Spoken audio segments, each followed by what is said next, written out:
ঘরের বউদের এত হাসতে নেই। ঘরের বউ কিভাবে এত জোরে হাসে? বউ মানুষ বেশি কথা বলা তো ভালো নয়। বউদের এত চঞ্চলতা মানায় না। ঘরের বউদের গম্ভীর হতে হবে, বেশি কথা বলা যাবে না, বেশি হাসা যাবে না, হতে হবে পাথরের মতো শক্ত, ইমোশনাল লেস, রোবট। তারা রাঁধবে, বাড়বে, খাবে, পরিবারের সবার মন খুশি করে চলবে, ইত্যাদি ইত্যাদি। এসব শুনতে শুনতে একসময় কেঁদে বুক ভাসানোটা নিয়মের মধ্যে পড়ে গিয়েছিল।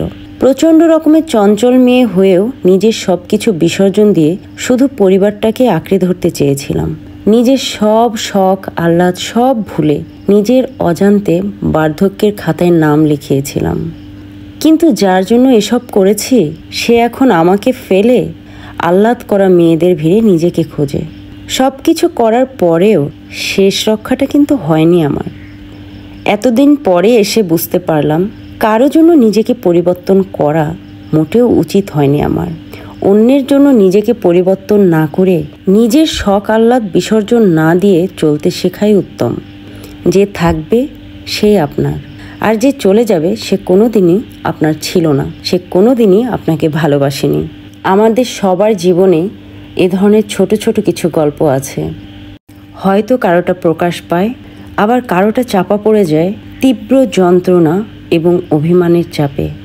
আমরা অন্যকে যখন কষ্ট দেই তখন আমরা সেটা রিয়েলাইজ করতে পারি না, কিন্তু সেম জিনিসটা যখন আবার নিজের সাথে ঘটে তখন আমরা বুঝতে পারি যে আসলে কষ্টটা কতটুকু তীব্র।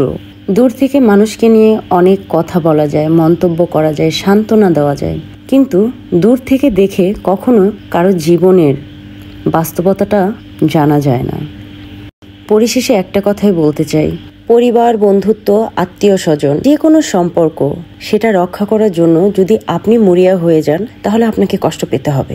একজনের প্রচেষ্টায় কখনো কোনো সম্পর্ক টিকে রাখা সম্ভব নয়। তাই সবকিছু জেনে নিজের সর্বস্ব দিয়ে কোনো মিথ্যা সম্পর্ক টিকিয়ে রাখার অপচেষ্টা করা মানে নিজের ক্ষতি করা ছাড়া আর কিছুই নয়।